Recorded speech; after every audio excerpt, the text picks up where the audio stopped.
Lemuria Atlantis Archipelago Book. Section 6. Santo Saba Works. Created as a discourse to scientists based on academic studies and studies. In an effort to restore the true history of Indonesia. Archipelago nation religions. Various studies have been carried out to find data on the ethnicity of the inhabitants of the archipelago, as previously discussed. Since ancient times, humans have recognized the beliefs and hopes that became the forerunners of ancient religion. Since the late Pleistocene, the inhabitants of the archipelago have been familiar with civilizations related to religion, from various ancient stone culture results such as menhir, dolmen, yupa, sarcophagus, and pundan barandik, proving that residents already know religion with various worship rituals. Continuing to the Bronze Age until the metal was destroyed, many excavations were found related to burial of corpses and social activities which indicated that there was a relationship between social and religious behavior in the life of the inhabitants of the archipelago. The first culture in the world that inherited and practiced the universal religion, through a process now academically called taboo. Hyperdiffusionism, a recent 20th century term coined by the media and academically degrading. Hyperdiffusionism is the theory that all cultures come from one main culture, Golden Age. Hyperdiffusionists deny that parallel evolution or independent discovery has occurred in most civilizations throughout history, claiming that all cultures can be traced back to a single culture. Denouncing, and thus debilitating, any academic research, even one that is remotely linked to the so-called hyperdiffusionist historical model, which has been widely accepted by scholars of past centuries, has been called the Golden Age of Civilization. Atlantis. These elites have succeeded in keeping the universal religion out of our reach. In doing so, they have prevented us from accessing a deep, self-empowering body of wisdom that has the potential to direct a paradigm shift of humanity that would jeopardize their global hegemony. P. Muse in L. Ideas viewed ist. Cults Indians Edindigenes Ochampa explain that in ancient times there was a cultural unity in a wide area covering India, Indochina and the archipelago including the islands in the Pacific region. They believed in something unseen behind large and extensive objects that had brought good luck or bad luck in their lives, also believe that there are certain people who have the sovereignty to summon, reconcile or expel this supernatural power. The extent of this belief was misinterpreted by Orientalist scientists with the terms animism and dynamism. The belief that P. Muse calls dynamic animism is essentially the ancient religion of the people of the archipelago, which in Javanese terms is known as Kapitayan. A religion that has been practiced for a long time from the Paleolithic period to the modern era with different names in each region along with the development of the human race and forming the tribes in the archipelago.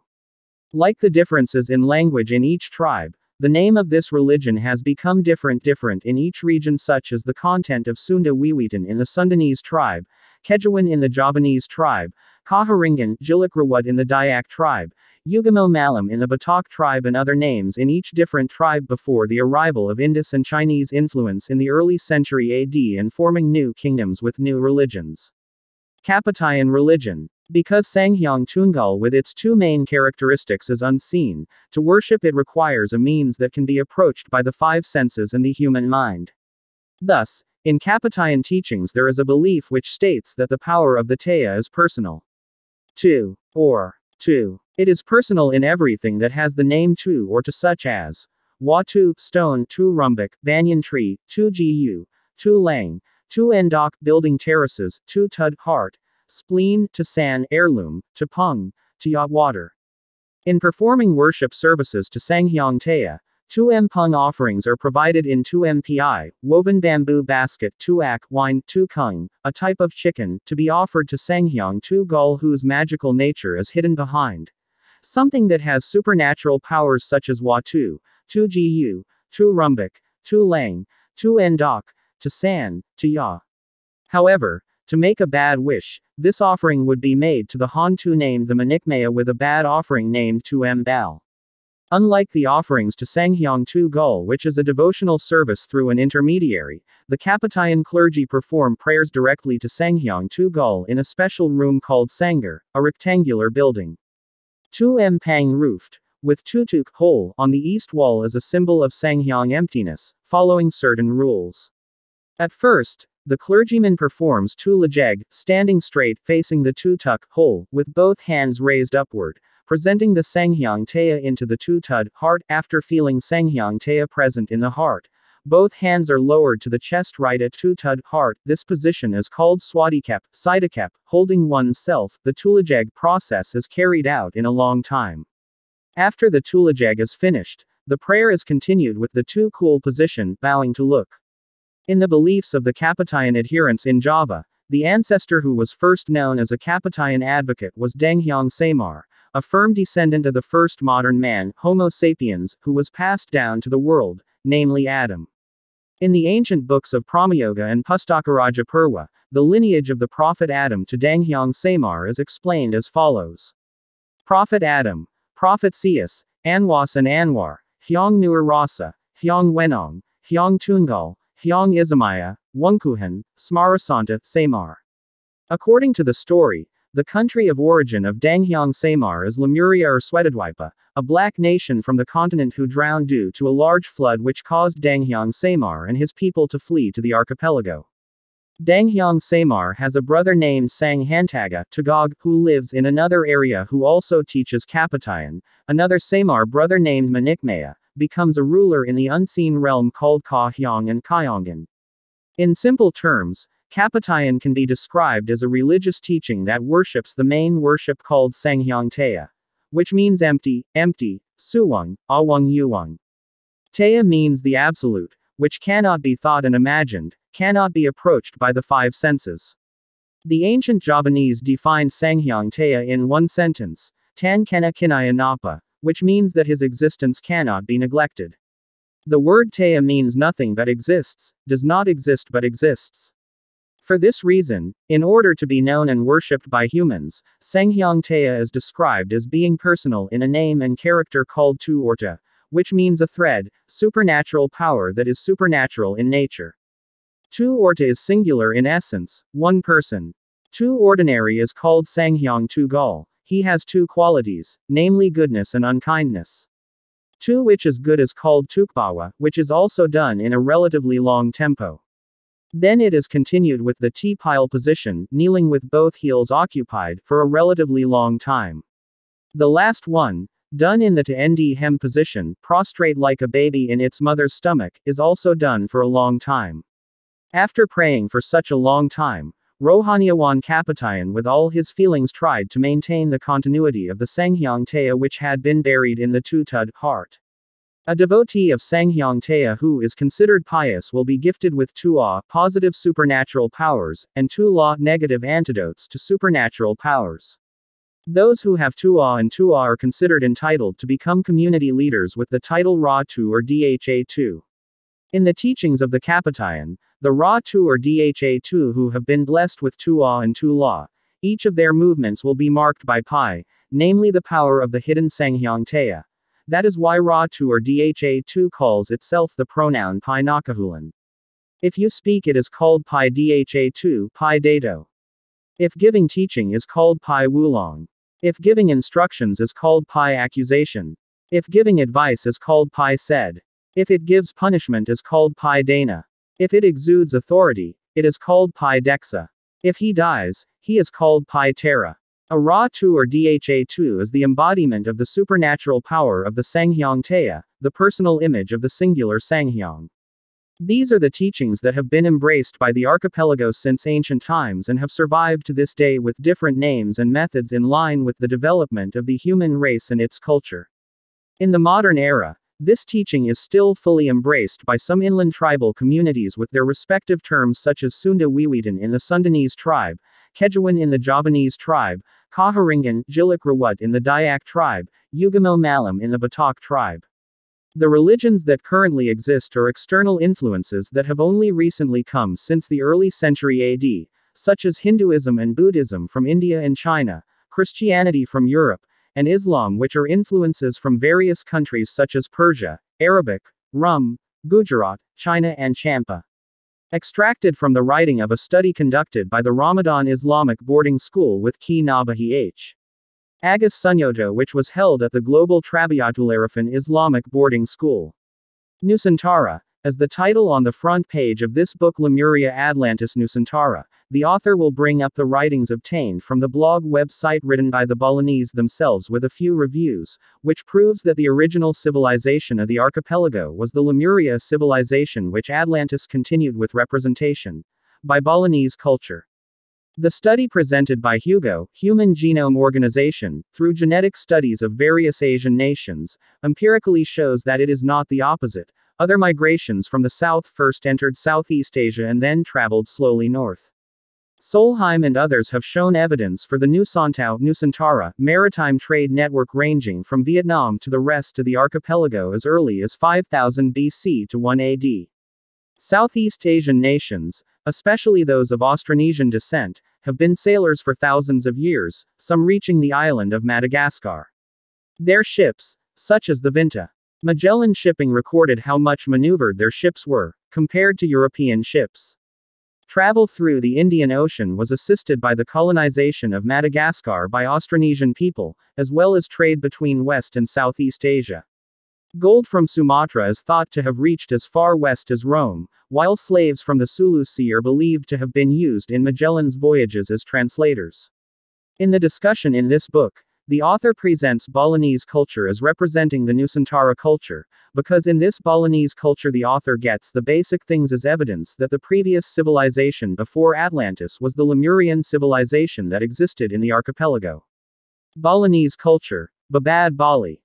Pranamyam Sira Dawam, Buktimukti Atartaya, Prawakshedwavania, Brahmanam Kasatriadi, Pateswara.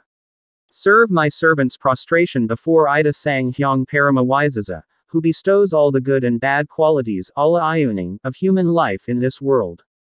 Hopefully there is no obstacle in writing this Babad historical literature. I am free from all mistakes, because I do not understand the Tadwa Purana, and with a sincere and pure heart intend to compile historical stories, as an effort to remind families and children and grandchildren. Hopefully succeed and reach the perfection of empty. That's the beginning of this story. In the view of Balinese culture, the author here considers Bali to be the remaining culture of civilization, which underlies civilization in the world. Among them is Indian culture, which has been considered the archipelago culture of India to be inappropriate. Long ago, when there was no sun, moon, stars, and planets, including this planet Earth, there is only Sang Hyang Embang, who is the most soul. He is enormous, fills the universe, which is infinite in extent but also very small, so that it can be loose in the smallest hole. At that time everything was perfect, wholly because nothing but Hyang Widi was perfect. Namely created Sang Hyang Listen, who is also called Sang Hyang Eka Aksara, namely Ankara. Then Sang Hyang Eka Aksara did Samadhi Yoga. Thus was born Sang Hyang Purusa Pradhana. The two of them are also called Sang Hyang Aksara and Sang Hyang Pradiwi. Both are also called Rwa Bineta. In script both are called Sang Hyang Dwi script, namely Ang, Ah. Then Sang Hyang Purusa Pradhana did Samadhi Yoga. So Sang Hyang Tri Purusa was born, namely the Balinese chronicle when nature is still empty, Sang Hyang Siwa, Sang Hyang Sada Siwa, and Sang Hyang Parama Siwa. In the form of Sang Hyang Tri Purusa, the Tri Purusa is Ang Ung Mang, who is often called Tri Aksara. The Tri Akasara is a symbol of Sang Hyang Brahma, Sang Hyang Vishnu, and Sang Hyang Siwa. The three names of God then create nature and its contents, maintain and melt or neutralize it back to its origin. After that, the Almighty Creator created a pair of human seeds, male, female, or Ardanareswari. After being cleaned, both of them were put into coconuts. After being given an incantation so that they became holy, they were manifested like a hermit in the middle of a great mountain. There they performed penance by worshipping Batara Hyang Pasupati, so that they would immediately come down from the island of Bali to become lords and worshippers on this island. Manu and Adam. In the Abrahamic religious scriptures, which expressly admit only Adam was the first human and try to explain that genetics produced different races, Eve as Adam's partner was created from Adam's rib. So scientifically, Adam's genes should be the same as Eve's. If these two partners mate and produce offspring, then of course the offspring they produce should have the same genes. Manu is the first man. Manu is Manu itself. Meanwhile, drain means descent. So, human means all the descendants of Manu. Returning to the Vedic account of the first man. According to the Vedas, which explains that to date on this earth there have been 7 Manus, which clearly states that the different races that exist today originate from the 7 Manus, which have different genetics and interbreeding between them. In the explanation above we find that there are races consisting of descendants of 7.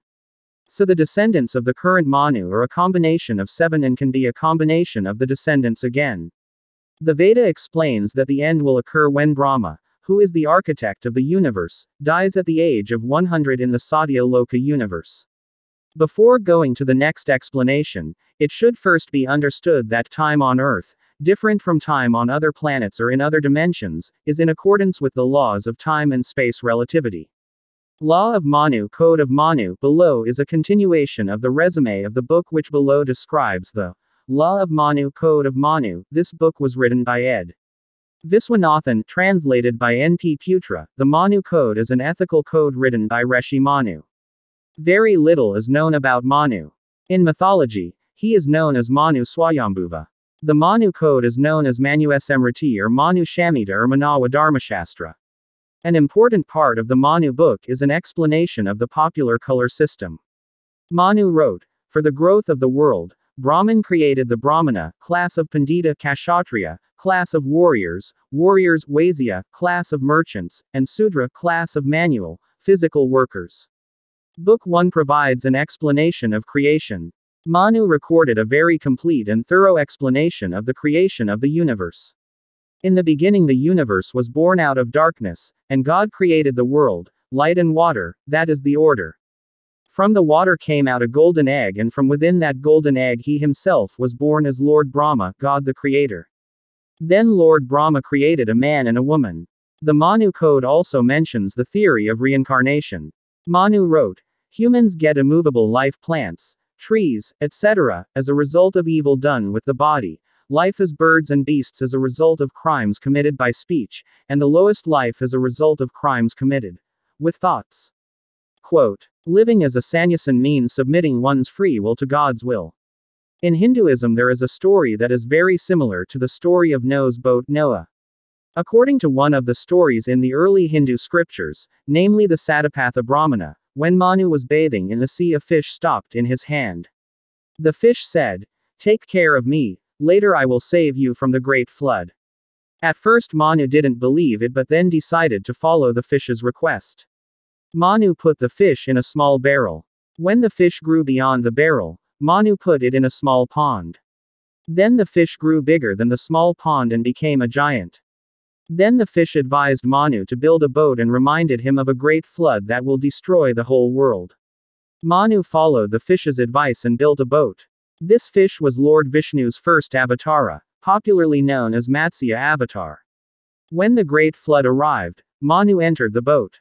The flood carried the boat to the top of a mountain. The flood washed away all creatures, and only Manu himself survived. After the flood receded, Manu descended into the valley. It is said that he worked starting life for 432 billion years, the time for the 4 yuga. Krita or Sathya, Treta, Divyapara and Kali. Hindus believe that this story will repeat itself at the beginning of countless universes. The name Manu means the head of the family of the rulers of the earth, patriarchal earth ruler. Manu comes and goes at the beginning of the creation of the universe in infinite time. Each Manu lives for a period called the Manvantara, Manu period. According to one mythological tale, one kalpa, 864 billion human years, consists of 14 Manus or Paramanus. The 14 Manus are 1. Swayambhuva, lawgiver Manu, lawgiver. 2. Svarochisha. 3. Main. 4. Tamasa. 5. Ravada. 6. Chakshusa. 7. Vavasvata, Hindu Noah, modern Manu. 8. Savarna, forthcoming. 9. Daksha Savarna. 10. Brahma Savarna. 11. Dharma Savarna. 12. Rudra Savarna. 13. Rachya. 14. Bhatya. Balinese ancestral marriage. Kawitan is a reminder of wit or origin. Maybe it already exists in all of our minds, that what is called Ida Batara Kawitan as he who comes, is already in the Bali universe and has sent down Sentana, descendants, before or after Jagat Bali was defeated by the Majapahit kingdom. The partners that existed before the Majapahit kingdom came to Bali included Ida Rsi Buyanga Waisnawa, Pasek Sanak Sapta Rsi, Pasek Kayu Selam, Kebayan and others. Kawitan that existed after the Majapahit kingdom controlled Bali included Kawitan Dalem and the Arya. In essence, what is called Kawitan is a person, human who develops offspring on the island of Bali, so that the ancestors on Bumi Jawi are not called Kawitan, including Mpu Tantalar, Ken Eric, Tunggal Amedung, Jayasaba, Jayabaya, and so on, although many have descendants in Bali. Balinese marriage. Many people are confused about looking for Kawitan because in the old Balinese era there was no worship of God through Batara Hyang Kawitan. After the defeat of Bali, the government was held by Dalem Batarangong with the help of Danghyang Nararta who was given the title Pedanta Sakti Wawurao, then there was worship of Kawitan. So the Balinese Mula who were already in Bali before the entry of Dh Nararta, so that many Balinese people belong to the Pasek group, for example, Kubayan, Duku, Karong Bunsing, Tenkas, Bandesa, entered Saro Pasek, even though Kubayan was a spiritual position. Old Balinese village before the entry of Hinduism to Bali. Duku is a descendant of ancient Balinese kings who were given the title of clergy by Danghyang Nararta who was given the nickname Pedanta Sakti Wawara. There are so many controversies about Balinese history that need to be straightened out. Kadar Lawa Duku, Pasek, Pand, Penyasan, is not a cheer or a group of residents. Ches Lawa is the 4 task groups that help the smooth running of the ceremony at Pr Penataran Basaki. The Duku which has the task of the sacred symbol of God or the Upakara. The extraction has the task of the administration section. Pand and Pasek have the task of making other facilities and infrastructure, for example, making a place for refinement, inlaying metal, and other frameworks. In the Old Javanese Dictionary by Zoetmulder, 1995-786, the word Pasek means gift, gift, gift. If Kyai Ageng Pasek Gelgul came from Java, he should be called Arya. Because he played an important role as a leader in mediating the transitional conflict of government at the end of ancient Bali. After the arrival of Danghyang Nararta, the term Arya became known as Gusti and changed his name after the arrival of the Dutch colonialism. With the concept of worshipping God through Batara Hyang Kawitan, many Balinese people belong to the same line of Pasek residents, for example, Dome, Tankas, Bendesa, Karong Bunsing and other Mula Balinese. The people of Bali Mula who needed authority to maintain the stability of the new government were called Arya, for example. Sri Giri Ularan, the son of Sri Rigis, became Mahapati, Senapati, in the kingdom of Dalem Batarangong to become Arya Ularan, Gusti Ularan. The descendant of Sri Karong Bunsing became Arya Karong Bunsing, Gusti Karong Bunsing. Sri Rigis became Arya Rigis. Sri Pasing Giri became Arya Pasing Giri. The Tunjung Tuchar became Arya Tunjung Tuchar. Si Tunjung Baru became Arya Tunjung Baru. Dr. Martha A. Musas identified Yadnya Krata with the Mamukur ceremony in Bali, which is the ceremony to return the Atma to its original element, namely Paratma. Thus, Purakatar Lawa is a group of Balinese Mula people who have the task of being the forerunner to Namang, responsible for the smooth running of the ceremony at Pura Penataran Basaki, a symbol of the sacred stana of Ida Batara Mount Agung Tolangkir. Pura Basaki is a symbol of the unity between Hindu Bali and Hindu Majapahit. The kings and knights of ancient Bali, and subordinate government positions such as Senapati, priests, Samgat, Kaksu, Kubayan, Si Tunjung Baru, Si Necklace Sinkal, He Tambiak, He Tunjung Tuchar, He Kopang, He Buahan, Si Pangaran Tankas, He Pasing Grigis, and the ancestors of Bali Aga and Bali Mula people who another, at the moment where is his Kawitan temple? And where is his Padarman? The 3 gods Trimurdi are essentially symbols of the 3 world processes, namely Srishti, creation, which is called Brahma, Stiti, protection, which is called Vishnu and Pralaya, returning to the original element, which is called Shiva. These three are symbolized by holy scriptures. Om, which consists of Ang means Brahma, Ung means Vishnu, and Mang means Siva. So, Ang, Ung, Mang, together with Om. This is often seen at the beginning of the mantra and Pemaba, beginning Lontar writing in Bali, which begins with the Om Awignam Astu, which means that hopefully on behalf of Hyang Widi with his three manifestations avoid harm. Sara Sastra, 1994-56-57. Understanding and meaning of Ankara symbols. To make it easier for humans to go to Sat, Ankara appeared. Sat is the intangible. From Ankara came the Dwi Aksara, namely Ang and A. Dwi Aksara is also a symbol of Rabinata, duality. Ang is Purusa, father Akasha, and A is Prakrti, mother Prtivi. In the next stage, from this Dwi Aksara comes the Tri-Aksara, namely Ang, Ung and Mang. From many sources of literature, it is said that Aum was the initiator so that the Om emerged. In the next stage, from Tri-Aksara came the Panka Aksara, namely Sang, Bang, Tang, Ang, and Ing. From Panka Aksara then came the Dasa Aksara, namely Sang, Bang, Tang, Ang, Ing, Nong, Mang, Sing, Wang, and Yang. In the cardinal direction, Dasa Aksara is located sequentially from east equals Sang, south equals Bang, west equals Tang, north equals Ang, and center axis, center equals Ing, then southeast equals Nong, southwest equals Mang, northwest equals Sing, northeast equals Wang, and center axis, center equals Yang. There are two characters piled up in the middle, namely Ing and Yang. This is where Yin and Yang also came from. Shiva as the last god manifestation of God in Trimurdi, Shiva is responsible for the absorption of the universe. Shiva is the embodiment of the nature of tamas, the tendency towards dissolution and cessation. The cessation or destruction will end in the ultimate reduction in the form of the infinite emptiness of the universe. This emptiness of all existence gave rise to the universe over and over again, without limits. And this is where Shiva comes in. Therefore it is said that Shiva is not only responsible for destruction, but for the creation and maintenance of existence. Brahma and Vishnu are Shiva. In this case Brahma and Vishnu are also Shiva. As previously described in the History of Sects in Bali, before the reign of the Dharma Udayana, Gunapriya Dharmapatni husband and wife, since the early 10th century, various sects had developed in Bali. The teachings of Shiva Siddhanta have unique characteristics that are different from other Shiva sects. Siddhanta means conclusion, so that Shiva Siddhanta means the conclusion from Shivaism. The Shiva Siddhanta teaching in Bali consists of three main frameworks, namely Tattva, Susila, and religious ceremonies. Tattva, or the underlying philosophy, is the teachings of Shiva Tattva. In Shiva Tattva, Sang Hyang Widi is Ida Bhattara Siwa. Shiva himself. Bhattara. It is Bhattari who is worshipped as Ista Dewata. The number of Ista Dewata that is worshipped will be related to the number of temples and Pelinga, Pengastawa, Riranan, and Bantan.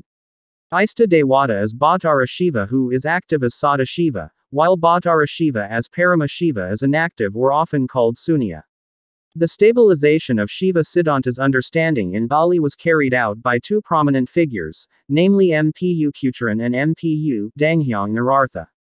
In India, the revelations of Hyang Widi were received by Sapta Rsi and outlined in a systematic arrangement by Bhagawan Vyasa in the form of Katar Veda. The Vedas made bright thoughts for holy people in Bali around the 8th to 14th centuries, namely, Danghyang Markandeya. In the 8th century he got enlightened on Mount Dihyang, now Diong, East Java, that the Palinga building in Tolangkir, now Basaki, must be planted with Penka Dadu, which consists of the elements gold, silver, copper, iron, and rubies. Residing in Taro, Tegal Lalong, Gyanyar, he confirmed the teachings of Shiva Siddhanta to his followers in the form of rituals. Surya Swana, Bibali, Bantan, and Pasarada. Because all rituals use offerings or Bibali, at that time this religion was called Balinese religion. The area where he lives is called Bali. So what was named Bali at first was only the Taro area, but later the island was called Bali because residents all over the island carried out the teachings of Shiva Siddhanta according to Danghyang Markandeya's instructions using Bibali or Bantan. Besides Basaki, he also built other Sad Kayangan temples, namely, Bachur, Sukawana, Badakuru, Andakasa, and Lempayong. He also got enlightenment when Hyang Widi manifested himself as a sparkling bright light that resembled the sun and moon. Therefore, he determined that the color red is a symbol of the sun and white is a symbol of the moon to be used in decorations in Pure, among others, in the form of Eider, Lelentek, etc. In addition, he introduced Tumpak Kandong Day to ask for safety to Hyang Widi, called Rare Angan who created blood, and Tumpak Pengatag Day in honor of Hyang Widi, called Sanghyang Tumua who created sap. Mpu White Ho. After Danghyang Markandeya Moksa, Mpu Sengkulputi continued and completed the Bibali ritual, among others by making interesting variations and decorations for various types of offerings by adding other plant elements such as betel leaves, banana leaves, coconut leaves, fruits, bananas, coconut, and grains, rice, injin, peanuts komak. The forms of offerings created include kanong sari, kanong tubugan, kanong raka, daksina, squeezed, panyanang, tahenan, segahan, li, five-colored rice, prayasada, dermangala, pungu pungu, bikala, ulap namb, etc. Bantan was made attractive and beautiful to inspire a sense of devotion to Hyang Widi so that spiritual vibrations would arise. In addition, he educated his followers to become Sulinga with the titles Duku, Prawaya, and Kabayan. He is also a pioneer in making statues, pralinga, and statues of gods made of stone, wood, or metal as a means of concentration in the worship of Hyang Widi. No less important, he introduced the procedures for implementing Payadalan Day commemoration at Basaki Temple and other temples, the rituals of the holidays, Gulungan, Kuningan, Pagerwesi, Nipi. His official position is Sulinga in charge of Pura Basaki and other temples that have been established by Danghyang Markandeya. Mpu Curse. In the 10th century came to Bali a Brahmana from Majapahit who played a very big role in the progress of religion in Bali. As mentioned by Oleb R. Goris, during the Old Balinese era, a sectarian religious life developed. There are 9 sects that developed during the Old Bali, including the Pasupada, Bhairawa, Shiva Shidanta, Vaisnava, Bada, Brahma, Rezi, Sora and Ganapatya sects. Among these sects Siva Siddhanta is a very dominant sect. Each of these sects worships certain gods as their specialties or as their main gods with certain nyasa, symbols, and believes that Istatawada are the most important while others are considered inferior. These differences eventually led to conflicts between one sect and another, which led to tensions and disputes within the Balinese Aga community. In such conditions, King Gunapraya Dharmapatni, Udayana Warmadewa need to bring in clergy from East Java whom Gunapraya Dharmapatni has known for a long time while he was in East Java.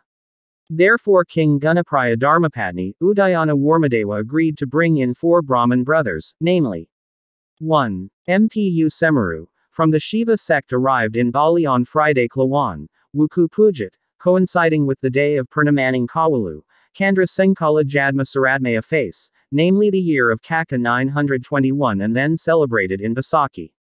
2. Mpu Ghana, adherents of the Jnanapatya sect arrived in Bali on Monday Klawan, Wuku Kuningan on the 7th year of Kaka, then had a dream at Gelgal.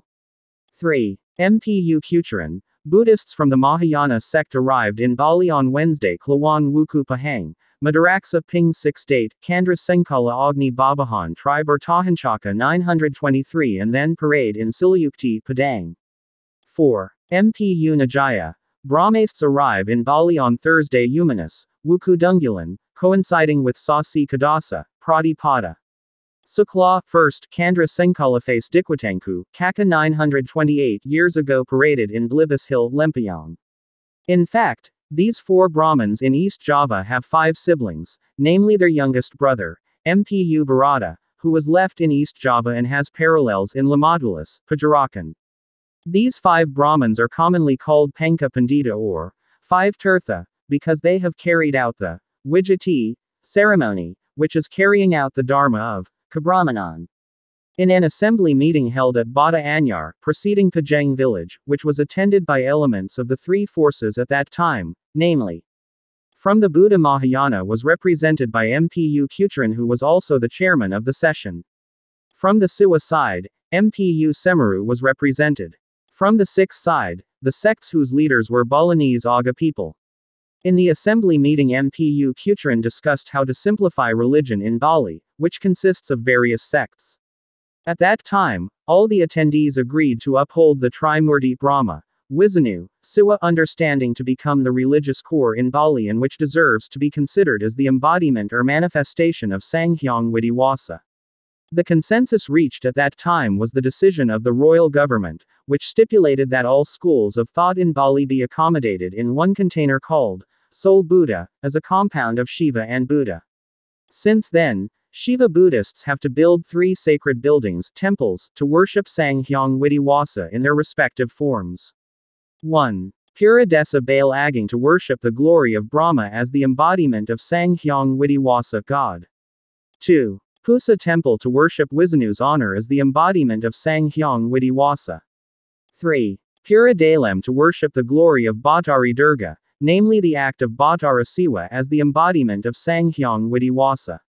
The 3 temples are called the Kayangantiga temple, which symbolizes the unity of the Buddhist Shiva people in Bali. In Samuantiga also born an organization, Desa Pakraman, which is more known as the traditional village. And since then various changes have been created by Mpu Kucharan, both in the political, social and spiritual fields. If before the 4 Brahmins all the inscriptions were written in Old Balinese characters, then after that it began to be written in Old Javanese Kawi. Finally, at the former meeting place, a temple was built which was named Pura Samuantiga. For Hyang Widi's revelations, he had brilliant thoughts inviting Hindus in Bali to develop the concept of Trimurdi in the form of the symbol of the Palanga Kemulan Rong Tiga in each housing, Kayangan Tiga temple in each traditional village, and the development of Kijuling Krateg Brahma temples, Batumadeg Vishnu, and Dark Shiva, as well as Padma Tiga, in Basaki. Trimurti understanding is the worship of Hyang Widi's manifestation in a horizontal position, Pangider Ider. Hindu Indonesia. Hinduism originates from the revelation of God Almighty, Hyang Widi, who came down in India around 2500 BC. With the decline of the Vedas in India, there arose a period of history called the Vedic Age. At this time a new cultural style developed in India which took its source from the Vedas and covered several aspects of life, which was called a term Hinduism as mentioned in the Arya Varta.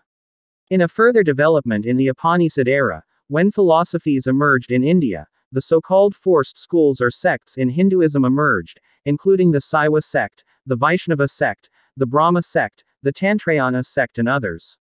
The Saiva sect worships Lord Shiva as the most important figure, the Vaishnava sect worships Lord Vishnu as the most important figure, the Brahma sect emphasizes Lord Brahma in worship, and the Tantrayana sect focuses its worship of goddess Durga.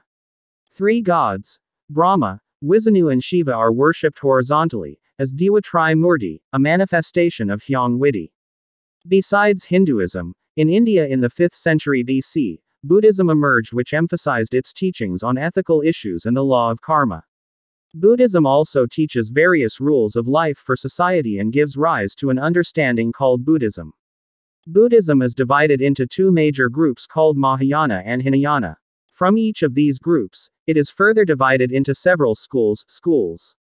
The definition of Hinduism in India does not include Buddhism, and the 2 isms stand on their own path in their respective development processes. But the notion of Hinduism in Indonesia includes Mahayana Buddhism, or in other words Hinduism in Indonesia includes all the notions originating from India that entered Indonesia in the early centuries of our common era, which was supported by local culture in Indonesia. The definition of Trimurti in Indonesia is the worship of 3 gods, namely Brahma, Vishnu and Shiva vertically, with worship of Lord Shiva being the most prominent. Therefore, Trimurti in Indonesia is often called Shivaism or vice versa Shivaism, or the Shiva religion as the scope of Vaishnava and Brahmaism. This is what we actually embrace in Indonesia today. Regarding who spread the Shiva religion, read. The general assumption so far has considered Hinduism. In Indonesia, experts point out to a figure, namely Maharsi Agastya, whose many names are immortalized on inscriptions in Old Javanese literature. The development process of Hinduism in Indonesia. Balinese Hinduism is also called Hindu Dharma or Gama Tirtha, the religion of holy water, is a Hindu practice that is generally practiced by the majority of Balinese tribes in Indonesia. Balinese Hinduism is a syncretism or an amalgamation of Hindu sects, or today it is better known as the Sampradaya, both Shiva Siddhanta, Brahmana, Rezi, Sora, Pasupada, Ganapatya, Bhairava, Vaisnava, and Sogatha beliefs with indigenous Balinese beliefs, local genius. As a result of the amalgamation, syncretism, of these sects, many Balinese rituals look different from Hindu religious rituals outside Bali, both in Indonesia and with India, origin of Hinduism. Basically, Balinese Hindu rituals have not changed 100% from the original, but rather an adjustment of understanding so that all elements of worship from all the sects that have been combined are reflected in each ritual of the Yajna ceremony in Bali. To maintain this condition, the religious leaders, Sadaka, Sulinga, and the poets of that era and subsequently on the orders of King Udayana were obliged to make Lontar Sastra, which was used as a reference in carrying out the ritual of the Yajna ceremony. So that Lontar and literary works related to spirituality in Bali always refer to the orders of the King Udayana, which until now have been inherited by the Balinese people. So, if there is a ritual in Bali, it is always carried out according to the instructions of Balinese Lontar, and if a ritual is without any basis for Balinese Lontar literature, then the ritual is considered wrong. The rationale above then continues to develop, so that if there are people who ask about Balinese Hindu rituals, it will indeed be difficult to sort them out, because all the rituals believed by the sect that had lived in Bali have been merged into Balinese worship rituals, one of which is Banten. Banten's literary basis is drawn directly to the teachings of the Vedas. It will be very difficult to find, because the basis for making offerings is the reflection of the original religious leaders in Bali, the results of meditation, and the equality of spiritual understanding of the sects, which of course were originally based in the Puranas they previously held. Balinese Hinduism. In accordance with the nature of history, knowledge about the arrival of Hinduism in Bali is based on facts that can be gathered. According to the research results of historians, that Hinduism who came to Bali came from Central Java, East Java, Sumatra, and some also came from Thailand. But the historical record has never written Hindu missionaries from India coming to Bali. When did Hinduism start in Bali? From the historical data of Old Bali, it is obtained information that the kings of Old Bali before the arrival of Gajah Mada to Bali in 1343 AD, embraced Mahayana Buddhism. Mahayana Buddhism in Bali was adhered to by the kings and high-ranking officials of the ancient Balinese government, while the Shiva religion was adhered to by the community. The intensive cultivation of Shiva and Buddhism in Bali, starting at the end of the 10th century, was marked by the marriage of Dharma Udayana, the king of Bali Kuna, who was Mahayana Buddha, and Mahendradatta, the daughter of the king of East Java who was Shiva. Since then the Shiva religion has developed widely in Bali and Buddhism has not developed itself, but has melted into the Shiva religion. During the reign of King Anak Wangsu in Bali, 11th century, Umpu Kucharan came from East Java to Bali. He is currently domiciled in Silayukti Padangbai. Umpu Kucharan came to Bali, taught the conception of worship of Trimurdi and applied it to each Pakraman village. He also taught about the private Naban Upayara, about the Manusa Yajna Dharmakahuripan ceremony, about how to make Meru in Basaki, about Palinga Pedigangan and founding Sad Kayangan Jagat Bali and several other heavenly kings and others. Besides that, he also perfected religious life in Bali from before and gathered several religious sects that already existed in Bali, such as the Kala sect, the Sambhu sect, the Indra sect, the Brahma sect, the Vaishnava sect and the Saiva sect. 1. Kala Forced Wanakirti teaches about the ceremony for planting per farm. 2. Forced Sambhu Jagatkirti teaches about the ceremonies of the universe Bhuwana, holding Tawar and Kuru to Panka Maha Buddha. 3. Forced Indra Samudrakirti teaches about the ceremony of the sea, mountains, Marabu Bhumanjantag Linga Dawahara. 4. Forced Agni Admakirti teaches about the ceremonies of human Atma or Rok and all creatures, Sarva Prani. 5. Forced Vaishnava Danukirti teaches about tributing lakes, fields and all cleansing of spirituality. 6. Forced Saiva Janakirti teaches about ritualizing humans in the form of Janmaprarti and Dharmakahuripan ceremonies. The teaching mentioned above is called Sad Kirti, which is the basis for forms of religious ceremonies in Bali which are finally perfected and included in the 5 Yajna, accompanied by Tantrayana understanding. Tantrayana in Bali. Tantrayana originates from the conception goddess, Mother Goods, whose evidence is found in the Sidhu Valley. From the goddess conception emerged Saktiism, which is a teaching that specializes in worshipping Sakti, namely the power of gods, especially the worship of goddess Durga. The group of Sakti worshippers is called Sakta. The further development of Saktiism gave rise to Tantrism. That faction worships Sakti to the extreme and they are called Tantrayana. Tantra comes from the word tan, which means to expose, to describe the power of Sakti. From this Tantrism there arises in Bhairava, which means Iwat. The Bhairava understanding specifically worships the greatness of the Sakti, in a specific way. They carry out the 5 mega-amperes Bharata, namely, Mamsa, Matsya, Madhya, Maituna and Mudra. Before the arrival of other religions in Bali, read, Indonesia already has cultural elements of high value which in its popular language are called local genius, as well as having a spiritual realm in the form of high-value religion. This realm of thought is called the local mind world that existed before the arrival of Hindu influence in Bali. After the arrival of the influence of Indian Hinduism in Bali in social, cultural and religious forms, there was cultural acculturation and syncretism of belief between the local minds in Bali with Hindu influences which subsequently proceeded in such a way and emerged the social, cultural and religious order of Hinduism in Bali. In other words, the current order of social, cultural and religious life in Bali is the coverage of the Balinese Hindu substance, Hinduism which is based in the local mindset in Bali. 1. The occurrence of a harmonious relationship between the local mindset and the Hindu mindset in Bali is caused by 2 things, namely, the local mindset is willing to selectively accept the Hindu mindset and adjust it to the local mindset that lives in Bali. 2. The Hindu mindset that enters Bali is not rigid, but adapts to the situation and condition of the local mindset in Bali. This is due to the existence of concepts, village, Kala, Patra and Kalasulta, Madhya, which are central to the Hindu world of thought. Starting from this analysis, not all Hindu Indian influences are absorbed completely in Bali, but rather are taken and selected according to the local mindset in Bali. Read, Indonesia. Veda, Manawadharmasastra, Nawadarsana, sect teachings, social administration, arts culture, ceremonies and others. From this it can be seen that in many ways Hindu religious life in India is different from Hinduism in Bali. Hindu society in India consists of several ethnicities and tribes such as Dravidian, Aryan, Naga, Sikh and others. Sikh religion is a mixture of Hinduism with Islam, each of which shows its own character. There are villages such as villages in Bali called Grama.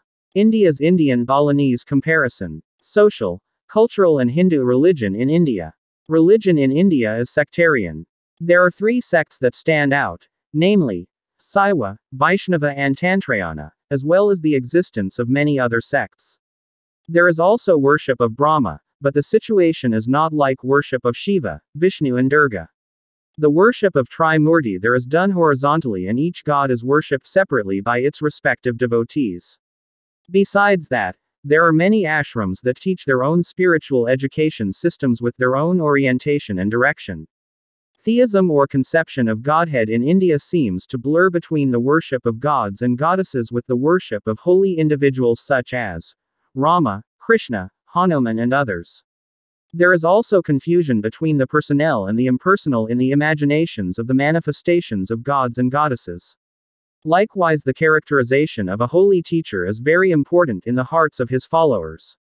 It is this holy guru who plays a very big role in spiritual life in India, such as Swami Vivekananda, for example. The role of the government in the religious sector is not that big, because India is a secular country. Religious activities feature prayers and praise in the form of hymns rather than ceremonial rituals. Religious infrastructure is seen in the form of mandars and deities, while the worship facilities used are flowers, water and fire. The use of flowers and water in worship is of Aryan culture, while the use of fire is of origin of the Dravidian culture. One thing that attracts attention is that in every holy place there is an Akka image, which becomes the focus of worship concentration. Conceptually, it seems that the abstract or impersonal personification of God is very dominant in his imagination. An unbalanced life. People in India put more emphasis on their life orientation to voidness and put aside scale or worldly values. Most of their daily lives are confiscated for contemplating and praying and praising the spiritual figures they worship. Therefore, it seems that they are not eager to improve the quality of their worldly life. There it was difficult to distinguish between the Sannyasin people and the beggars who were very much around the holy places. In addition, the nature of culturing cows is very excessive in India.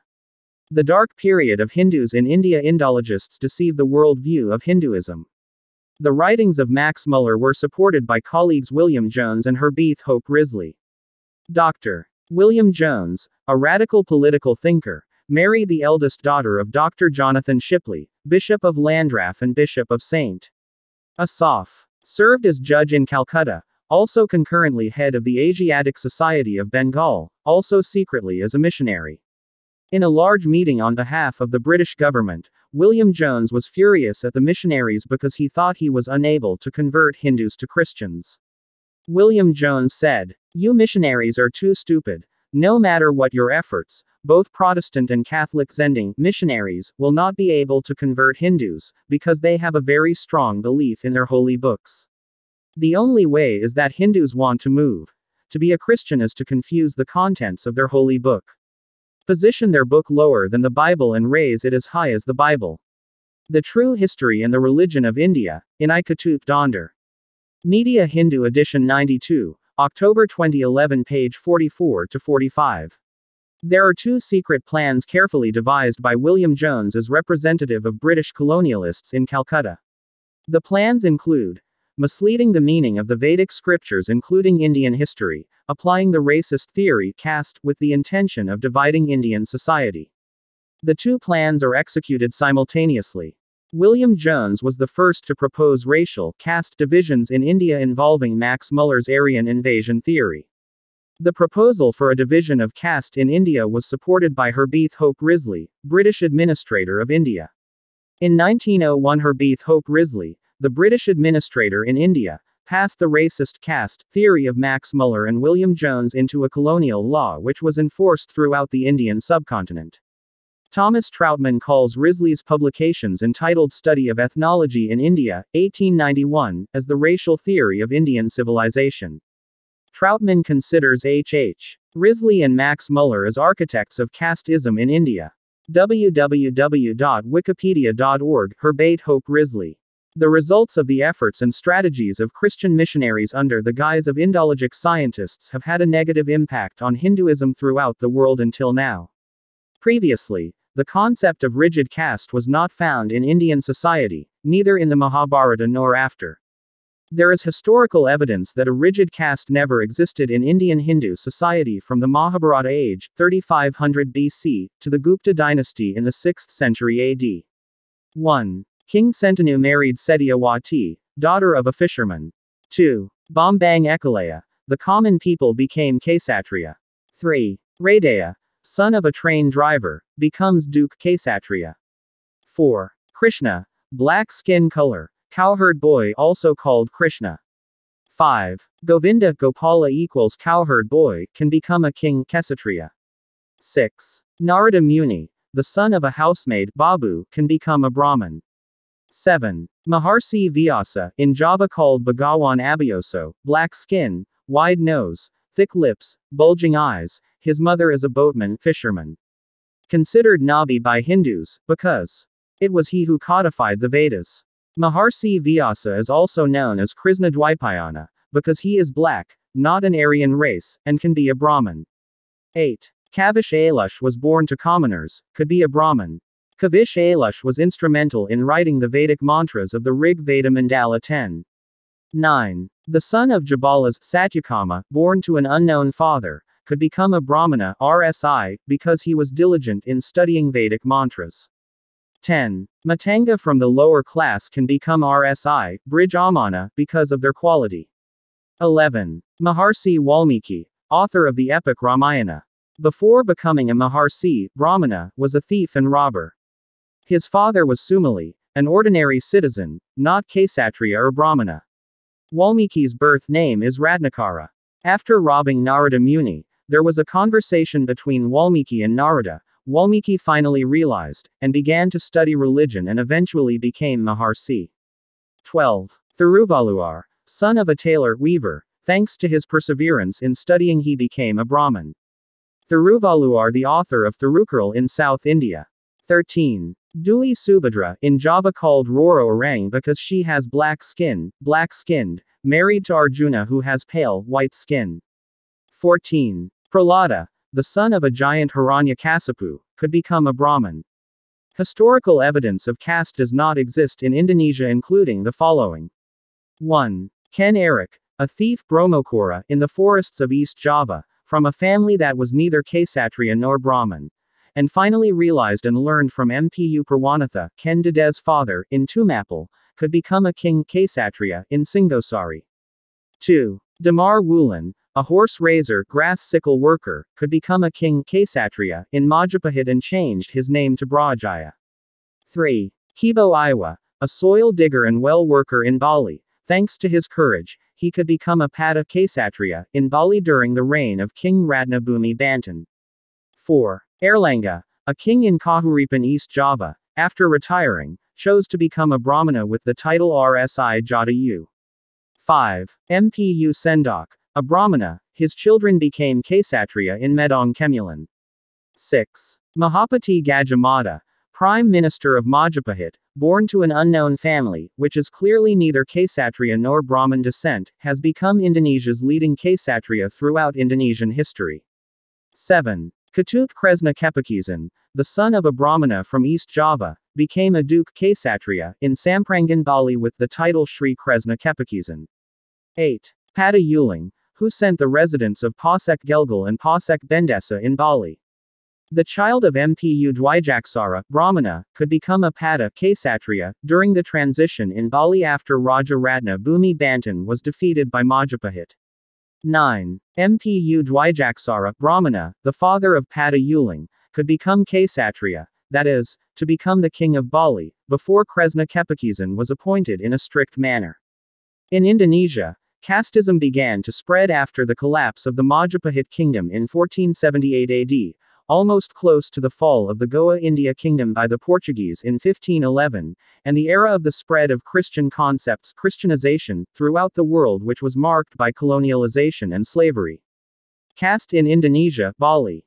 Caste started to exist in Indonesia after the fall of Majapahit. At the end of the Majapahit period, especially the early 15th century, casteism began to spread. Many Hindu Kshatriya scholars and Brahmins began to be influenced by the propaganda of Christian missionaries and other Adharma people.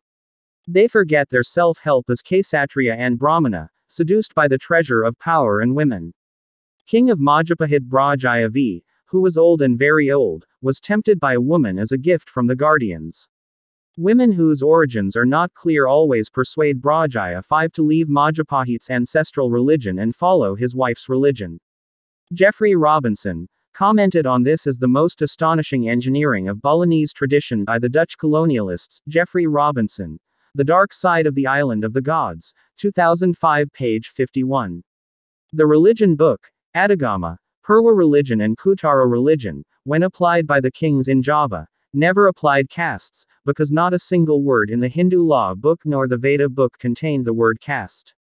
Caste is unknown and is a foreign word for Hindus, let alone making the prisoners slaves.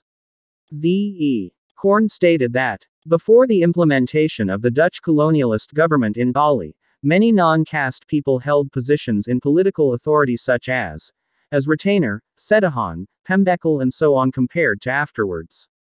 The European Dutch government was so convinced of the idea that the three highest castes constituted the most important foundation of Balinese society, that almost members of these castes were appointed to high positions. Citing several examples, Korn said that in Buleleng, North Bali, before the casteism rule was implemented, 16 out of 26 Pungawas were not from the three high castes. Even many groups outside the three castes held high positions, for example as tax officials and judges in the pre-colonial period. V.E. Korn, Het Datrekt van Bali, 1932 In the Dark Side of the Island of the Gods by Jeffrey Y. Robinson, 2005.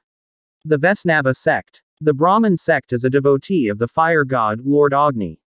According to Hindu belief, the god of fire is identical to Lord Brahma because of the development of theological understanding of the god Agni, who in the Vedic era turned into Lord Brahma in the Upanishadic era, as well as Lord Varuna to become Lord Vishnu and some other god reshuffles. According to Dr. R. Ghoras has completely melted with Shiva Siddhanta. In India the Brahmin sect is called Smarta, but the name Smarta is unknown in Bali. The books Sasana, Adhigama, Purvadigama, Kuttara, Manawa, which are sourced from Manawa Dharmasastra, are products of the Brahmana sect. The Brahmin sect followers often offer their devotional forms through ceremonies which are mostly dominated by the use of fire facilities. One of the most popular rituals of this sect is Agnihotra, Homa Yajna.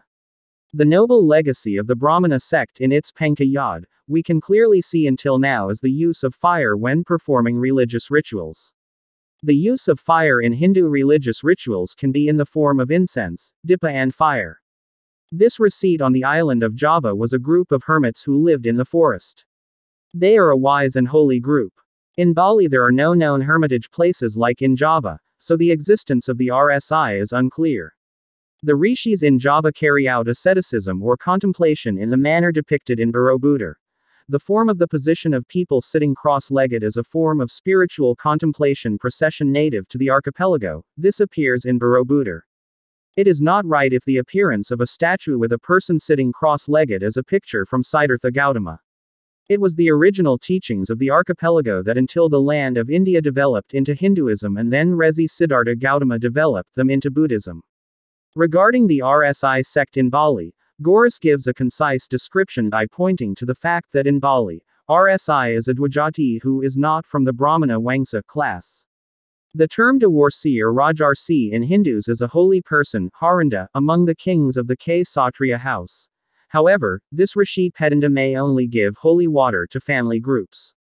Suhardana. 2008-114. The worship of Lord Surya as the main god by the Saura sect is one proof that the Saura sect exists. The system of worshipping the sun god, called Suryasavana, is performed at sunrise and sunset, which characterizes the followers of the Saura sect. We already know that the Atlantis civilization is worshipping the sun. This proves that the source or center of Atlantis is in the archipelago. This can be seen in the teachings that regulate the rituals of the sun so regularly, the procedures and processions, which indicate this ritual or sacred ritual. The Lontar library that spans Suryasavana is also available today in Bali. Apart from that, what is more obvious is that every religious ceremony in Bali is always worshipped by Lord Surya as a god who testifies that someone has done his yaj. Another evidence of the crystallization of this sect in Shiva Siddhanta is the use of a mantra that glorifies Lord Shiva Raditya in Kramanang Semba. According to Ida Pedanda Geed Wayahan Wanasari in Ibguyana, in the Lontar Sad religion, there are 6 sects of Hinduism in Bali, namely, Brahma, Vaishnava, Saiva, Bada, Kala and Bayu. When examined carefully, both in tradition, as well as in inscriptions and literature, it can be concluded that the Hindu religious sects that exist or have existed in Bali is Bhairava sect. 1. The Brahma sect. Homatraya and Ajanisala. 2. Vaishnava sect. Dhanukirti. 3. Sect of Lingayat. Worship of the Linga. 4. The Ganapatha sect. Gana cults. 5. Pasupatha sect. Worship of Pasupati. 6. Shiva Siddhanta sect. Tripurusa cult. 7. The Tantrayana sect. Durga and goddess worship. 8. Indra sect. Worship Akasa and ask for rain. 9. Sect Kala. Cajoling mountains and seas. 10. The Sambhu sect. Celebrating Jagat. 11. The Bayu sect. The worship of strength Pramana. 12. The Saurapatha sect. Surya worship. 13. Bada sect. Vairocana cult. In the year Saka 910 Bali was ruled by the king Dharma Udayana. The queen is from East Java named Gunapriya Dharmapatni, daughter of Makutawangsa Wardana. The Dharma Udayana government is assisted by several priests who were imported from East Java. Among others, Mpu Kucharan. Mpu Kucharan was assigned the task of being the head of a high council advising the king with the rank of Senapati, so he was known as Senapati Kucharan. The author can emphasize here that Balinese teachings are non-Hindu teachings originating from India. Balinese teachings are the original teachings of the archipelago which were brought from the island of Java by several rishis. These teachings are not called Hinduism, but they are the teachings of the previous civilization, namely Lemuria, and the teachings it was also used during the Atlantic civilization in the archipelago. It is the original teachings of the archipelago that have spread to various parts of the world, with the characteristics of worship of fire and the sun. The teachings of the world that use these characteristics come from the archipelago. The sun god and sun worship can be found throughout most of recorded history in various forms. The following is a list of sun gods. Worship of the god Surya as a god in Africa. Onyanwu, the god Igbo is believed to live in the sun. Magic, Tenerife god of sun and light. Mawu, Dahomey the goddess associated with the sun and moon. Gai, Kamba, Kikuyu and Maasai the sun god. Veneration of Surya as a god in Aboriginal Australia. Bila, the cannibal sun goddess of Adnyamathana Nowi, the sun goddess who searches daily for her lost child. His torchlight is the sun. Walla, the sun goddess. Warriapranili, the sun goddess whose torch is the sun. Yi, Karaur the sun goddess, light and creation. The worship of the sun god is a god in the Aztec Huitzilopochtli, the sun and war god. Nanawatsan, the sun god. Tioyamiki, the god of lost souls, the sun in the sixth hour of the day. Tonasha, god of the sun and ruler of heaven. Shutakutli, god of fire, day and heat. Worship of Lord Surya as a deity in Baltic. Sal, goddess of the sun and fertility. Worship of Lord Surya as god in Basque. Eki, goddess of the sun and protector of mankind. The worship of the god Surya as a god in Brazil. Mary, folk hero and sun god. Veneration of Lord Surya as a deity in Maharsi Buddhism, goddess of sky, sun and light. Surya, the sun god. Surya Paratha, Suthra Pitaka, Pali, Theravada Buddhism. Worship of Lord Surya as a god in Canaan. Shapash, goddess of the sun. Celtic worship of the god Surya as a god. Anya, Irish goddess of love, summer, wealth and sovereignty, associated with the sun and midsummer. Alanus, Gallic god of the sun, healing and prophecy. Belinus, Gallic god of the sun. Gran Peb, Welsh figure occasionally constructed as god of light. Etain, Ireland. The sun goddess. Apona, the horse god, is sometimes associated with Etain. Granus, the god associated with spa, thermal and mineral healing springs, and the sun. Olwen, a female figure often constructed as originally the Welsh sun goddess. Sulis, an English god whose name is related to the common Proto-Indo-European word for sun, and thus a cognate of Helios, Sol, Nosy and Surya, and who maintains the image of the sun, as well as the domains over healing and hot springs. Perhaps the de facto Celtic sun god. Worship of the god Surya as a god in China. Dumu, the sun goddess, was sometimes combined with Maharsi. Yuya, sun god. Shukai, sun star god. Zaihe, sun goddess and mother of 10 sons. Zulong, daytime dragon god. The worship of the god Surya as a god in Kemetic Bastet, the cat goddess associated with the sun. Horus, the sky god whose right eye is considered the sun and the left eye of the moon. Amun, the creator god sometimes identified as the sun god. Autumn, the world finisher, who representing the sun due to the set. Aten, the sun god, the disk visible from the sun. Khepri, the god of rebirth and the rising sun. Nefertum, the god of healing and beauty, who represented the first rays of the sun. Ra, the sun god. Sekhmet, the goddess of war and the sun, and the occasional calamity and creator of the desert. Sopdu, the god of war and the hot summer sun. Ptah, the god of craft, art and fertility, was sometimes said to represent the sun at night. The Khnum, the god of the setting sun.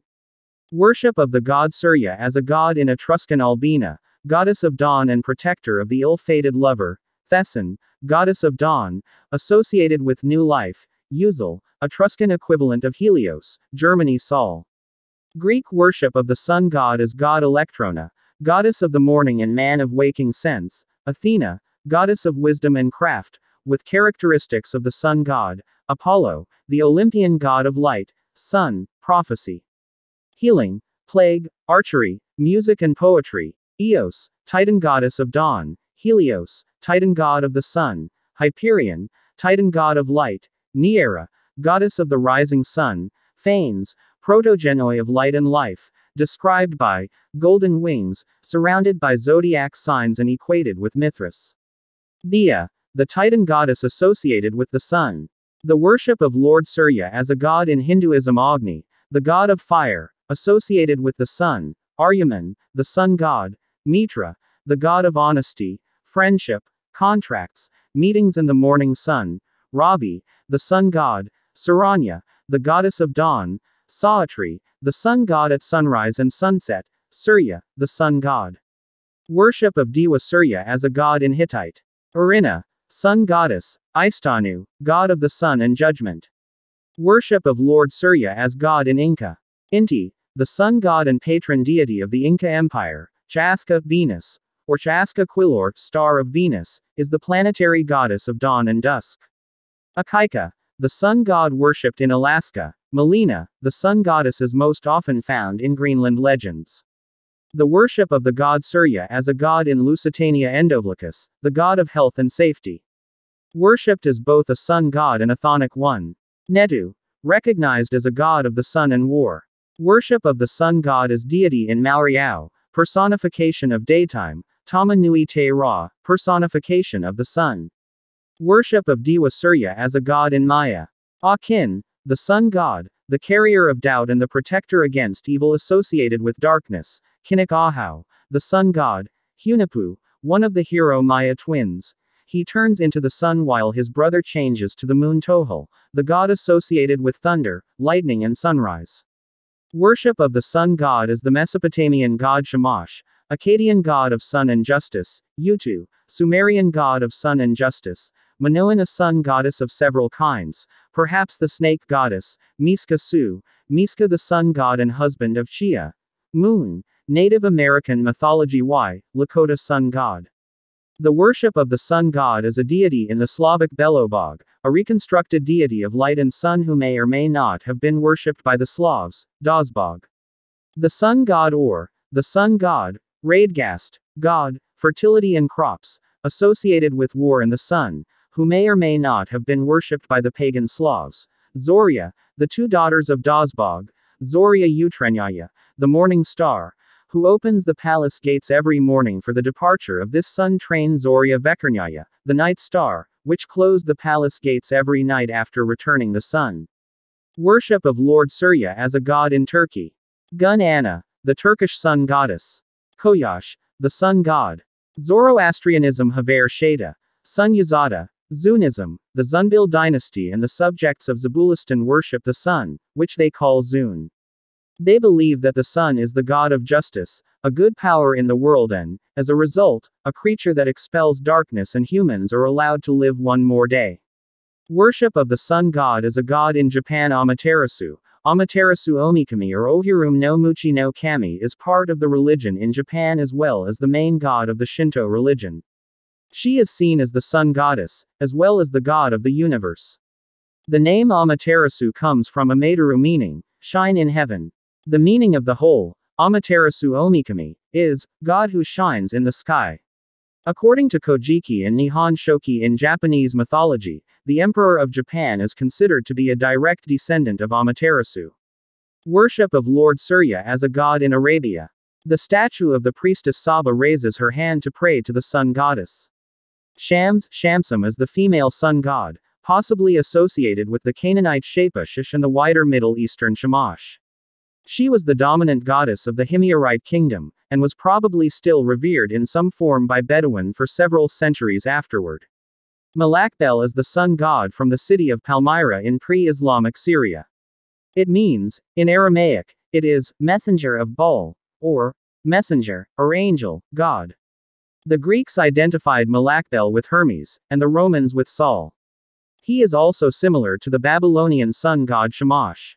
Malakbel is usually accompanied by the moon god Aglibel, and is sometimes referred to as the goddess Alat. Lord Palmyrene. From left to right. Lunar god Aglibel, supreme god Beelshaman, sun god Malakbel. 1st century, found in near Bir Wareb, Wadi Mia, Syria, Louvre Museum. Pharaoh Akhenaten and his family worship Aten. Second from left is Meriteten, who was the daughter of Akhenaten. Aten, also Aton, Egyptian JTN, is a solar disk in ancient Egyptian mythology, and originally an aspect of the god Ra. The deified Aten was the focus of the religion of Atenism founded by Amenhotep IV, who later took the name Akhenaten, died ca. 1335 BC, in the worship and confession of Aten. The worship of Dewa Surya as a god in Australia. In the mythology of the Aboriginal people from northern Australia, the Warriapranili woman sun, or Warrianpranili, is the sun goddess which is like a torch fire as the sun. Also the term for if is the personification of the sun as the Adnyamathana people call it. She is the sun goddess, according to the common trend among indigenous Australians, who largely regard the sun as a female god. The original teachings of the archipelago which are recorded up to now in Balinese culture are characteristics that prove the original teachings of the archipelago that spread to various parts of the world, as explained in the above section that the Lemuria civilization was in the archipelago and continued with the Atlantis civilization which was also centered in the archipelago. This teaching is characterized by worship of the sun or the sun. This can be proven by the existence of many ancient buildings scattered throughout the archipelago, especially on the island of Java, and related to sun worship. This appears in the form of the Pundan Barandik building, which was where rituals were performed to the sun. The form of the Pundan Barandik or Pyramida building is the basic form of building worship to the sun. Also, Pyramida in Egypt is a form of building which originates from this land of the archipelago. In contrast to the case in India where the sects stand alone and it is difficult to get tensions between one sect and another, even there are many conflicts between sects. Symbols or symbols in religion are a means of binding people's beliefs to get closer to their hearts and feelings to their ideals. Ideals of religious life, also called Nyasa or Murti Puja. Number of religious deities in Bali. Names of deities. Indra and Prajapati, which are included in the deities of Asta Vasu, are 1. Anala or Agni, god of fire.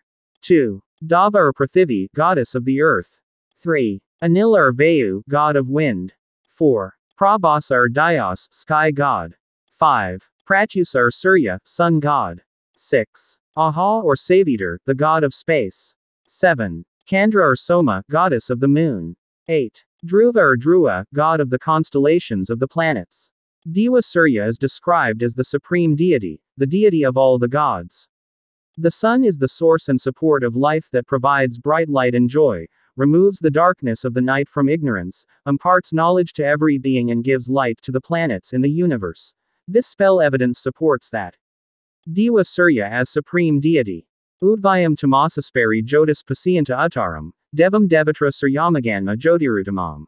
Meaning, behold, towering high in the sky, the brilliant light over the darkness has come. He is the sun god, the god of all the gods. His bright light is how beautiful. Bali is the earliest evidence of world civilization which is marked by the respect and worship of the sun as described above about the Atlantic civilization. Halley proves that the archipelago is the center of the Lemurian and Atlantic civilizations. Pay attention to the detail and perfection of the ritual to the sun which still looks complete and is still well preserved. It seems like it doesn't exist.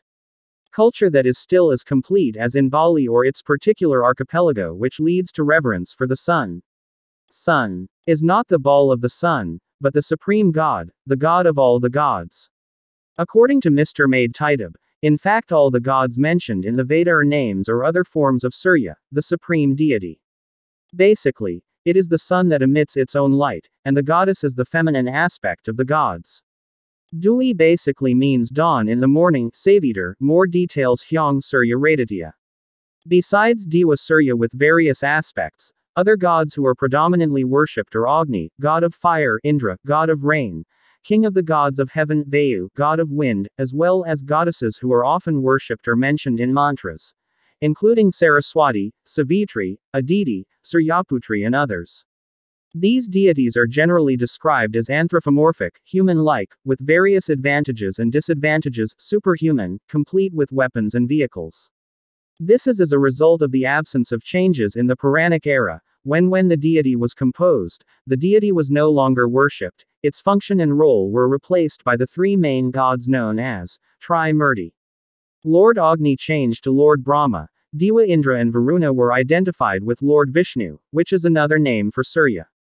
Deva Surya himself is identified with Shiva. The three gods with Parivara Devata, family of gods, Sakti and their retinue, get devoted worship. Lord Brahma with his magic Saraswati, Lord Vishnu with his magic Shri and Lakshmi. Lord Shiva with his practice Parvati, who later became Durga and Kali, became the forerunner of tantric teachings. Bhattara Devanagari. Bhattara is a messenger of Brahman, God, as the protector of mankind in the Hindu tradition. Bhattara does not fully mean God because there are different definitions between Bhattara with gods. But in its development, the term Bhattara is identified with Deva. Bhattara with the female gender is called Bhattari. In Bali, the gods and goddesses are also often referred to as Bhattara and Bhattari. The term Deva, which means light, is less familiar to Balinese people. Unlike the case with Bhattara. Bhattara and Bhattari are saguna, scalar, visible figures, in the form of a god or goddess incarnating into the world in human form. Bhattara is a symbol of masculinity, male, symbol of strength. Bhattari is a symbol of feminism, nostalgia, women, a symbol of motherhood. The task of this incarnation is to protect humanity from destruction. In the Javanese tradition in general, and in the puppet tradition in particular, the term Bhattara is used to refer to a god. In the Dharma religion tradition in Bali, the term Bhattara is pronounced Bhatar, and is equated or even identified with God, because they both function as protectors. For example, Bhattara Vishnu, Bhattara Brahma, Bhattara Kala, and so on. In the Hindu philosophy of Advaita Vedanta, Deva is a holy ray or a manifestation of Brahman, or God who is worshipped based on a specific function. In that case, the gods are different from Bhattara or Bhattara. The difference between Bhattara and Deva.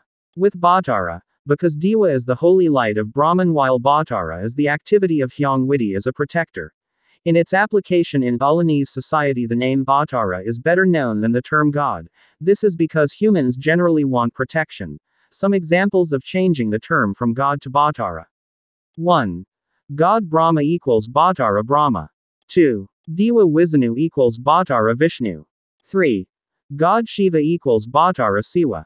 4. Deva Iswara equals Bhattara Iswara.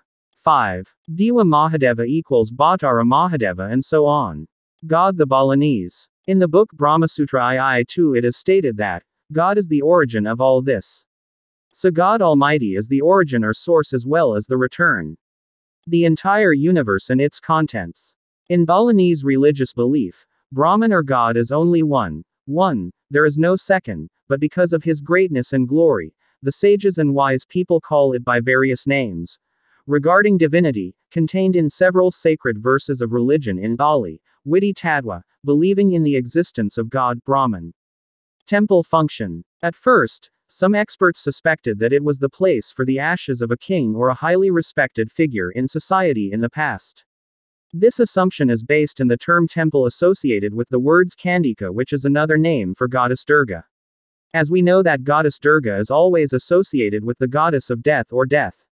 They think that after the king or figure dies, they are burnt accompanied by various ceremonies. After the cremation ceremony, the ashes of their bodies are placed in the pripa and then planted in the temple Priji. Priji temple is a small hole that is deep enough in the room in the temple. This kind of assumption seems to be deeply rooted in the definition of a temple by Raffles, that the temple is also called a cupola by the people of East Java, which functions as a cemetery. Doubts later arose, because the people of East Java were not Hindus, so the question arose from where they got the information that a cupola is the same as a temple. The answer has not been found so far. In the book that the author wrote entitled Borobudur is not a temple, this can be understood clearly. In addition to the book that discusses in more detail the book Borobudur True Back History, in this book the author explains plainly that Borobudur was not built in the 8th century and not built by the Sailendra Wangsa who are not Hindu or Buddhist. These doubts got stronger after careful research was carried out, which was also accompanied by chemical laboratory studies of the charcoal, ash mixture of bone fragments and soil found in several temple flakes.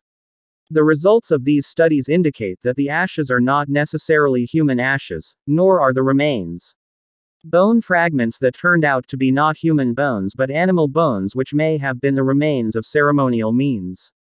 When it is related to the process of cremating the corpse of a king or a glorified figure, the objects found in the Pripa are close to the same. From a number of literary sources such as Pararadan and Negara Kertagama, for example, it is known that the cremation ceremony for a king or a venerable figure begins with the cremation of the corpse in all forms of the ceremony, then the ashes are carried or washed into the sea or in a river that empties into the sea. The ceremony is carried out in several stages until the last stage is called the Sraddha ceremony. This ceremony is the release of the spirit from all worldly ties that may still be binding, so that the spirit can unite with the god of dropping. As a physical symbol, a kind of puppet made of selected wooden leaves is made which is called the Puspasarira term. As the closing ceremony, the Puspasarira ceremony is also carried out to sea. Protector King. Because the king is the protector of the people, even though he has died and his spirit is united with his god, the king is still considered the protector of the people in this afterlife, so after the king becomes a god, a sacred building is built to glorify him, accompanied by making a statue of a god who is considered to have incarnated in the king and placed in the main room of the temple. Under the statue is stored Pripa containing various types of objects, such as metal scraps, agate, and several other types of gems accompanied by offerings. These objects are symbols of the physical substances of the king who have united with his god of dropping. When worship is done, the physical body of the Priji is symbolically raised and the spirit that is residing in the cavity of the roof of the temple is lowered and then together or inserted into the statue so that the statue becomes alive. On this basis, it is clear that the construction of the temples is aimed at glorifying the king, figure who is highly honored and serves as a place of worship for kings who have become gods as well as for their god, as a manifestation of God Almighty. As for the form of the statue which is distilled in the temple in accordance with the religious flow of the king which was followed all his life. If the king adheres to the Shivaist sect, it is the Shiva statue that is distilled in the temple. Likewise, if the king adheres to the Vaisnava sect, then the Vishnava statue will be distilled in the main room of the temple. After these kingdoms disappeared from the land of Java, the indigenous religions and culture began to bleed and became more and more submerged. Only the splendor remains in the form of sacred buildings, temples, which are somewhat resistant to the ferocity of the Kala. But it still stands tall even though it has been abandoned by users and maintenance. Even so, the greatness and religious values are still imprinted in the hearts of the people around them who have converted. This resulted in a change in the function of the temple. From the latest observations, it is known that there are several temples in Java that still function in people's lives. For example, Prambanan in Klaten, Central Java, Penataran in Blitar, East Java. However, these efforts need to be accompanied by a more careful study of the existence of the temple, so that there is compatibility between the function of the temple and the ceremony and religious behavior. The supreme god of the Balinese. The concept of deity in Bali is worshipping God based on his function, which is better known as the manifestation of Brahman, often called Dewa Div. The divine light of Brahman is positive. Because there are so many functions of God that permeate the law of karma in his creation, there are more and more titles of God that are reflected by the naming of God. The supreme god of the Balinese. The goal of Balinese religion is Moksadam Jagathita Yasiya Iti Dharma, which means, Moksha is the highest religious goal, but now look for happiness in life. Jagathita, fulfill your obligations, be happy for those you love, but all of it must be based on Dharma. Surya is never free from worship as well as the god Agni, fire, incense. The indication of the solar god as the supreme god can be seen from Dasa script literature, where it is stated that the 10 sacred letters of magic are Sa Ba Ta Ai Na Ma Si Wa Ya, and when read in a Balinese dialect it will read Sa Bet I, the name of Shiva Ya, which means as long as the sun shines especially, it can be called Shiva. This understanding was developed by the Suicidhanta sect which dominates the spirituality in Bali. Samadhihari aka Surya is seen as the main thing. Not only in Bali, even from the early days of human civilization, the solar god was crowned the highest god, was the representative of God. The evidence. Ancient Egyptian civilization, the god Aten, or the god Ra, sun god is the supreme god. The Aztecs, Incas and Maya, South America, made Huitzilopochtli. The sun god is the highest god. The Frisian ancient Phoenicia people worshipped god Wralda. The sun is the supreme god of the ancient Greeks, recognizes the god Apollo. The son of the Sumerians, knows the god Shamash. The supreme deity seen from the five worship order. The Amorites Babylonians worship the god Marduk. The sun is the highest god. Lord Surya is the sun god. He is revered as the face of Agni in the sky. Arjveda X 7.3, the eyes of Mitra and Varuna, as the god of the eye or all-seeing, as the measure of the day. Arjveda 1. 50.7, as the creator of all things. Arjveda 1170. 4, as a space planet. Arjveda X 177. 1, as a wheel. Arjveda 1. 175.4, destroyer of darkness, healer of the sick, and as a Pandita Purohita, for the gods. Arjveda 8. 90.12. The word Svah is the origin of the word Surya. It is also called Divakara. The sun god is always present in every Yajna ceremony. Besides that, a Sulinga is also called the sun for his Sisya. And the Sulinga routinely performs Suryaswana worship. Read Hyang Surya Raditya Dewa Matahari. God of the sun in Indonesia. In the Ramayana, Surya is mentioned as the father of King Sugriva, who helped Rama and Laxmana in defeating King Ravana. He also trained Hanuman as his teacher. In the Mahabharata, Kunti received a mantra from the sage, Durvasa. If spoken, she would be able to summon every god and bear children by him. Believing in the power of this mantra, Kunti has unwittingly summoned Surya, but when Surya appears, he gets scared and requests him to return. However, Surya has an obligation to fulfill the mantra before returning. Surya miraculously got Dewi Kunti to bear a child, while maintaining her virginity so that she, as an unmarried daughter, would not have to face any shame or be subjected to public questioning. Kunti feels compelled to leave behind the child, Karna, who grows up to become one of the central characters in the great battle of Kurukshetra. In the mythology, Surya Dewa is the most intelligent disciple of Lord Siva, who can match the intelligence of Lord Siva. So that Dewa Surya was given the title Surya Raditya and used as an example to find out the intelligence or supernatural powers of Bhattara Siva. And as a thank you from Bhattara Surya, Lord Siva was given an honorary title by the name of Bhattara Guru, because he was the teacher of the gods. In the concept of religion in Bali, there is a Pelinga named Pelinga Surya or Padmasana, which is a place to worship Lord Shiva, who manifests as Shiva Raditya or the sun god.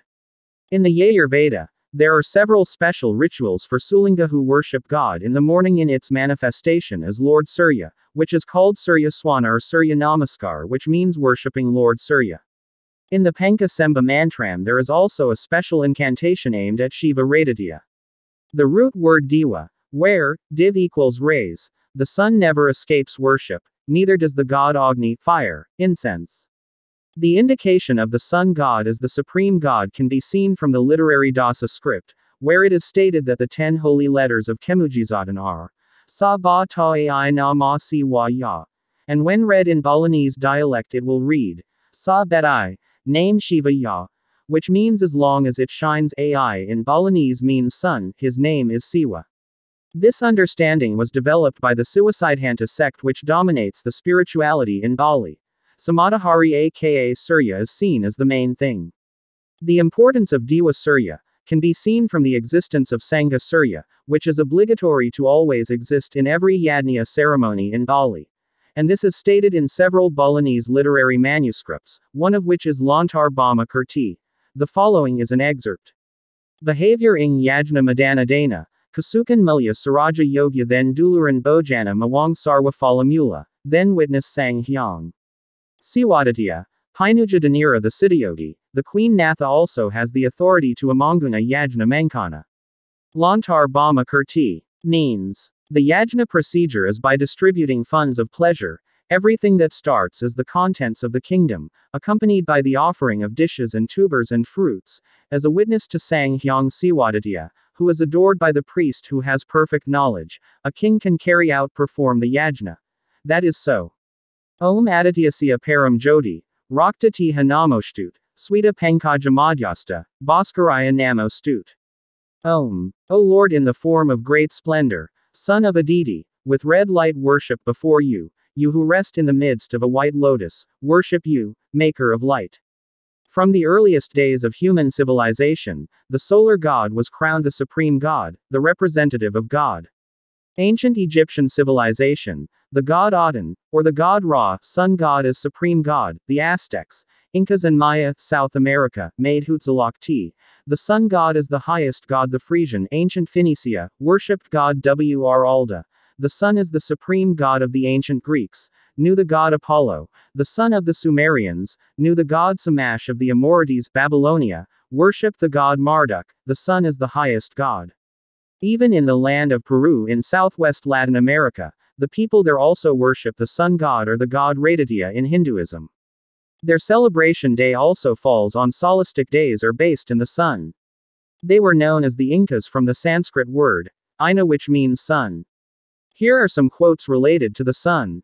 Diva Surya in Atharvaveda.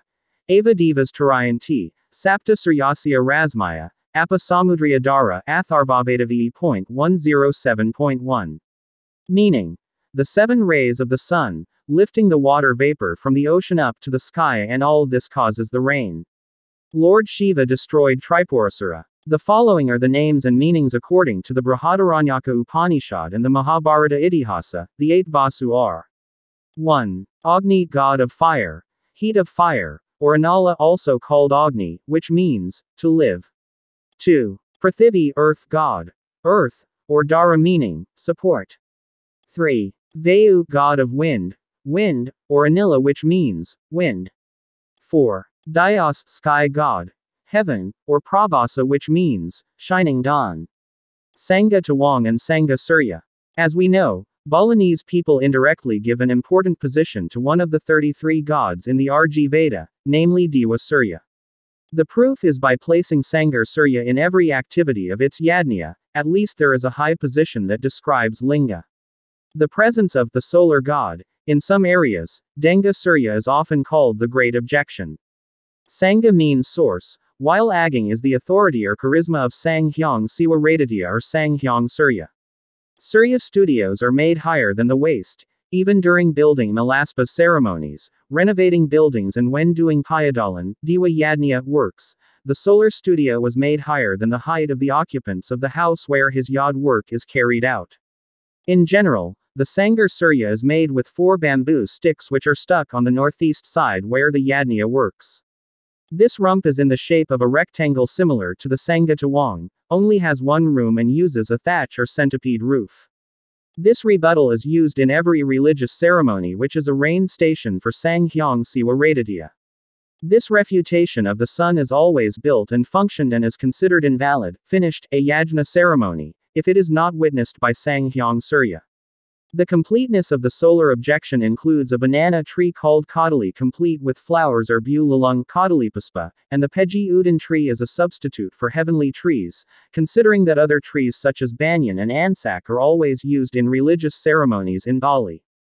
Thus the placement of the banana tree and the accuser is related to Sang Hyang Surya, who does not have a sthana on earth, therefore his sthana is called Sangha Tawang, altar in the sky. Solar refusal. This ceremonial device is made of bamboo, has a rectangular shape, has a border called ansak serving, does not use a roof, has 4 pillars as legs, usually made of areca trees. Sangha Tawang has 3 kinds of rooms, 3 rong, and after standing on the right side of the front is paired called biu lalung, banana shoots, and on the left front a tree stalk, accuse peji, is attached, and a place containing barum called clumsy. This twang stag is placed in a position towards the northeast, towards the mountain, and 3 to 5 meters high. Northeast is the location of the realm of the gods. Sangha Tawang has a meaning as a symbol for the implementation of works in temples. To find out the meaning we examine as follows. Sangha Tawang comes from the word Kanga, which can be interpreted as source. Tawang comes from the ta and wang syllables. Ta can be interpreted as being, and awang to have meaning, given the compound character to become awang, which means lonely or unhappy. Sunya is interpreted as Sang Hyang Widi.